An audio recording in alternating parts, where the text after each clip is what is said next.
Hey guys, welcome to the second part of this video for our Golem Elementalist and what to build next from the beginner build.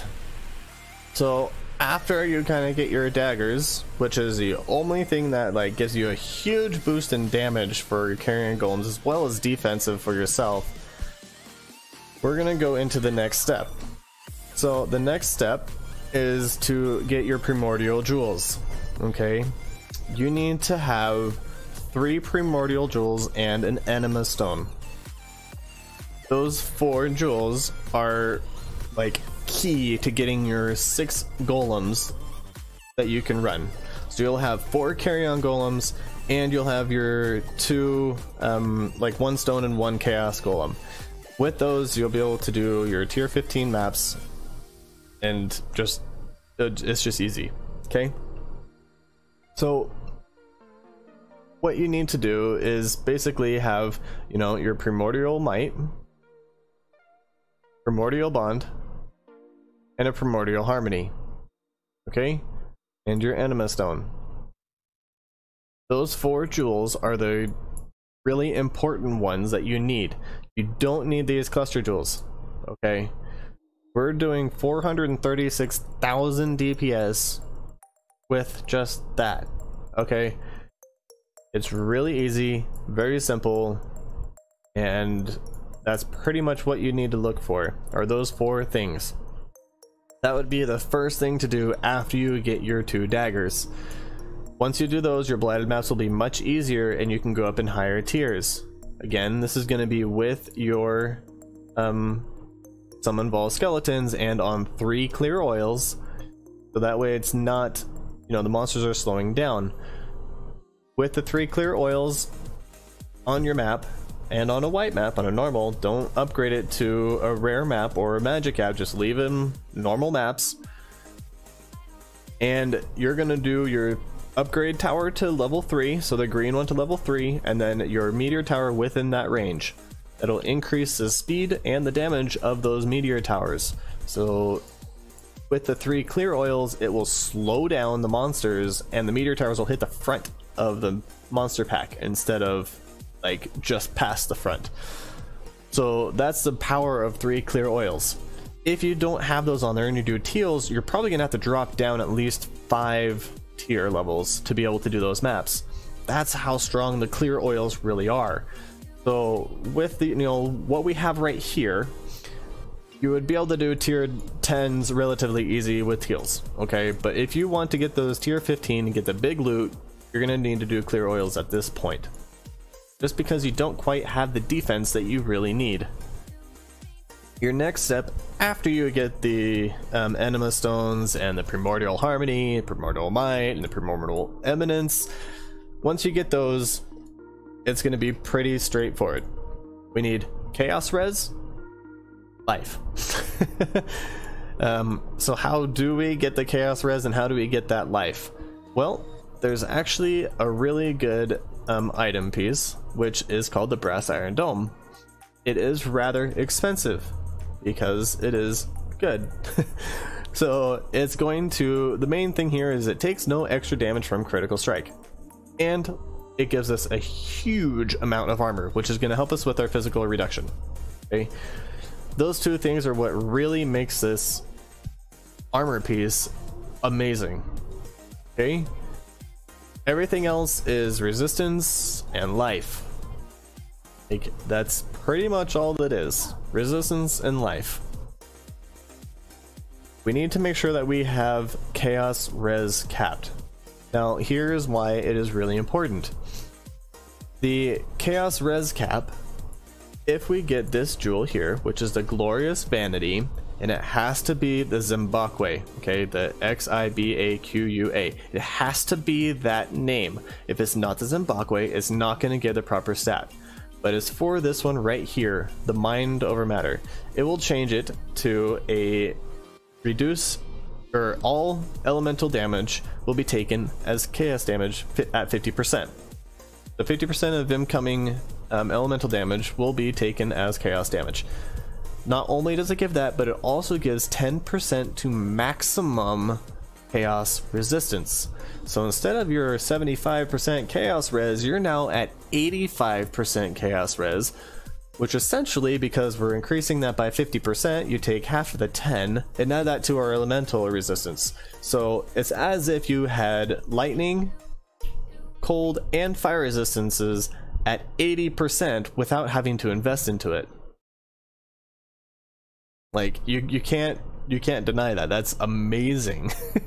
So by having that, also any chaos damage that we're going to take from any bosses that we wanted to do, any deliriums that we're going to have to go through in mapping so that we can get different jewels and higher stuff from maps, and any of the bosses that we come up against in the Conquerors, all that damage is going to be now at 85% instead of, you know, most of the time you're running at, if you're lucky, like 20%, right?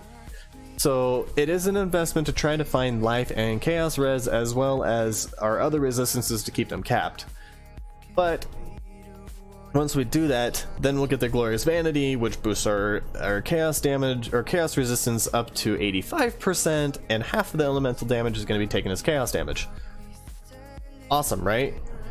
The only downside is it ignores your energy shield. So if you're going with energy shield, you don't want this. You don't want this. This is only for pure life builds, because it's going to skip your energy shield. So you can completely ignore energy shield, which is really nice, because a lot of people are going to go CI with golems or any type of elementalist or minion build just because they think that it's going to be better. Well, I can tell you, you can do tier 16s with 3 teals with this. Okay? Without the clusters, I'm doing tier 16s, 3 teals. I have the Glorious Vanity, I have my Chaos Capped, I have the Brass Iron Dome, and the rest of it is just life and resistances. Okay? Of course, you have your jewels as well that you need for the capping to get your increased damage. The next step is going to be to get your cluster jewels. With the new update that will be happening later this week, or may have already happened by the time this video gets uploaded, all large cluster jewels are going to have 2 jewel sockets already in them. It's going to be a standard across the board for large cluster jewels, which means that those cluster jewels that were normally 75 that were trying to roll the Primordial Bond, Feasting Fiends, and Renewal are already going to be on the... They're going to be a lot easier to get, because you don't have to also have to roll the 2 cluster jewels on them, or 2 jewel sockets. So it's going to be much easier to get the ones that we want, and you'll be able to roll everything way easier. So the Rotting Claws Renewal with a Primordial Bond and the 2 jewel sockets, instead of being 150 exalts for basically that jewel, it's going to be 20, 30. It's going to be a lot cheaper. It's because it's going to be easier to roll, and there's going to be more of them. So you're going to be having, instead of, you know, having to go to eye level 75 to get them, you can get them at 68. Okay, the Primordial Bond rolls at 68. If you don't want the Primordial Bond, which I highly suggest you do get, you can drop it down, I think it's 65 or less for the Rotting Claws. It might even be less. But you can get all 3 of those a lot easier after this new patch. So your cluster jewels are going to be much easier to roll, and even just to get a standard minion one with an eye level of 75 right now is 2x flat up cost. If you're looking at a 68 right now, they're running about 40 chaos. That's a little secret. 40 chaos, and they'll be able to roll the Primordial Bond with the 2 jewel sockets, and basically everything that you're looking for in this perfect cluster right here. This cluster right here, perfect cluster jewel. This cluster jewel will go for a lot of money, a lot of money.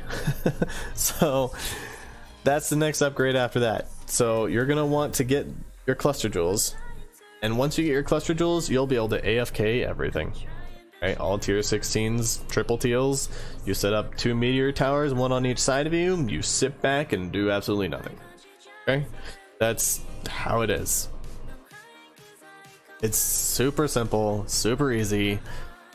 Don't need to do anything. I do have in the notes here, you can see the starter, mid, and final Carrion Golem if you wanted to look at that one. The final Carrion Golem isn't much different than what we're looking at for what we have, except for that it's CI. Do we really need more than this? Not if you're only doing blighted maps. But if you plan on doing like Awakener 8, you might want to look at the final Carrion build just to, you know, get stronger to not have to worry about dying as much. With this, you will also need to get a Animate Guardian. Okay, it is a little expensive right now. These are the prices that they were that I have in here when I did mine like 4 days ago. It was 160 chaos for the Kingmaker. I made the Kingmaker. Okay, you can take the dagger and you can take the axe and you can merge them together with one fusing to create a Kingmaker. The axe was 140, or it's like 150, and then the dagger was like 1 chaos. Okay, you put those two together and it creates a Kingmaker. So if you try to buy it by yourself, it's going to be a lot more expensive. If you merge it together, it's going to be cheaper. Okay, the recipes are right there. Just look it up, Kingmaker, and it will give you the recipe on Google. So your helmet, you want chaos, res, and life, and nearby enemies take physical damage. Increase physical damage. The boots are 1 chaos. Just because of this enchant here, it's going to make it more expensive. The vulnerable curses of corruption, that's also going to be more expensive. Okay, and then Garb of the Ethereal, it doesn't have to be any linked or anything else. You're looking at about an X. Okay, maybe just a little bit above an X. So with all that said, it's about 500 chaos, give or take, at current prices, which next right now is 200 chaos. It's about 500 chaos to get your character, your Animate Guardian. If you don't get everything on there, you risk killing your Animate Guardian, and then everything on your Animate Guardian is dead. So you don't want to do that. You want to make sure that you have the best stuff on your Animate Guardian that you can. High res, high chaos res, high life, and then you'll be able to roll with not having any problems. Your specters are really important. Okay, if you can't get to the Toll's Breachstone to get the They of Toll, they're the giant white guardians that have the white circle around them, then you can go with 2 Carnage and 2 Host if you have your 4 Specters. If you only have 3, then you're going to go 2 Carnage and 1 Host. That's if before you get the They of Toll. The They of Toll is going to give you damage reduction and evasion. It's he throws down a swirly vortex that gives you those bonuses, and it's constantly up. It's never down. So if you do have those, then you're going to do 1 of each. 1 Host, 1 Carnage, and 1 They of Toll.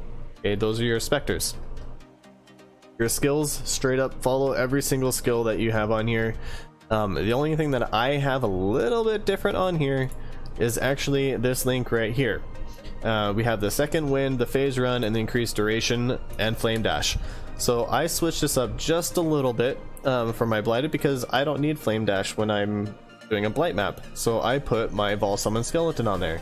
If you get into a oh crap situation, the boss is way too close and it's going to get into my spot, you can put it down and it will stop right away. Meteor towers will knock them down, and your Carrion Golems will have enough time to kill them. So that's kind of like the oh crap button. You can always keep it in your inventory, so after you're done with your blighted maps, you can swap it back in there, so you can move around your blighted map. That's just fine without any issues, and you know, there's no harm in there. So that is why we do what we do. Here's the items that you want. Have all of your sockets that you want to do once you get your cluster jewels. And then again, you only need 4 of the Primordial Jewels. You need the Enma Stone, the 2 Harmonies, or the Harmony, Eminence, and Might, and then your Anima Stone. So you have those 4 Primordial Jewels, and then the rest of them you want to switch between Harmony and Eminences. You want to keep them pretty even. So if you have 6 jewel sockets, then you'll want 2 Eminences and 2 Primordial Harmonies. Just because it helps balance them out, and they're able to attack faster, move faster, and they get more damage. Once you have, you know, even once you get your cluster jewels and you get your chaos res capped and your brass iron dome, keep the cold iron points. I mean, you don't need to upgrade these. Like, if you upgrade these to something like crazy, you know, crazy damage on here, you're still not gonna make that much of a difference from keeping the cold iron points, because these give you +6. So just leave them. You'll be doing AFK blighted tier 16 3 teals easy with this build. It does get expensive, okay? Again, it's expensive. It's just how it is. But I was doing tier 15s without the cluster jewels, and I did have the, you know, I have the time vanity right now, the glorious vanity, with my chaos res and the brass iron dome. I'm doing tier 16s 3 teals without cluster jewels. I do have to have a lot of meteor towers in there, but I'm still doing them. So once this new patch comes out, I have several jewels that I'm gonna start rolling to try to get our perfect cluster jewels. So that's what I have to say for this build. Once you get to this point, you have the very end game setup, and if you want to get to the very CI end game setup, it's fine, you can do that. I have the POV also in the notes here. You can take a look at it, see what we need to do to get to that point. But for my recommendation, I'd say just stop at the middle point. I mean, mid game, you're going to be getting right to where you need to get to. You're going to have your tier 16 teals, basically doing them completely AFK, rolling in the dough. If you have any questions, go ahead and post them down in the comments below. Don't forget to like, subscribe, and ding the bell for future videos. I will try to put out new videos every single week. And that is going to be the end of the video. Thank you guys. Take it easy. Peace out.